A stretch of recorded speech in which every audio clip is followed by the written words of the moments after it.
من بني شر والتاريخ نشاهد عيان شاهد على الفعل الماضية والجديدة والقبايل لهم تاريخ قاصي وداني ما حدا ينقص التاريخ ولا يزيد.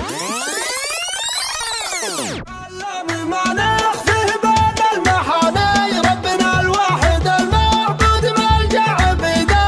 ابتدي به عساب الحق ينطق لساني خير ما نذكره في مبتدا ذا القصيده. حل القصيده وزال نظم المعاني والرديه جلسي كل جزله فريده. زعنا دافع الخوه وقدر العواني العلاقه عريقه والروابط وطيده. في لزوم الحميدي ما يجيني تواني شبل خيالة الجدعة فعوله مجيده. عند بن عوني والله ما توخر ثواني معتذر منه لو داره علينا بعيده. والله ان كان نشانه يا المضالق شاني الف مبروك يا محمد وليله سعيده. بعدها يا سلامي يا جموع اشهراني عد وابل السحاب وعد رجعه وفيده. اشهران العريضه مثل حد السناني تكسر الجمع في الملقى وتطرح عقيده. يا هل الشغل واهل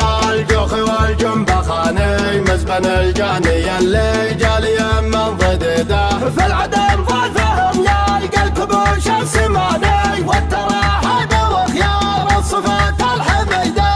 قالها اللي ربوعه ذا اللقى ما تهاني من قبايل رجال الحج قوم شديده. من بني شر والتاريخ نشاهد عيان شاهد على الفعل الماضية والجديدة. والقبايل لهم تاريخ قاصي وداني ما حدا ينقص التاريخ ولا يزيده. واما ذا اليوم في نعمه وبمن ومن يخاف عين تحت منهاج وشرع وعقيده. تحت حكم السعودي والقبايل اخواني ما يفرقهم الغاوي وراع المكيده. والثناء والشكر لله طال الزمان نحمده جعل انعامه علينا عدده. والختام الصلاه اعداد رفع الاذان عن نبي خير خلق الله وامامه وسيده. باسم علام ما نخفيه بين المحاني ربنا الواحد المعبود ملجأ بيده. ابتدي به عساب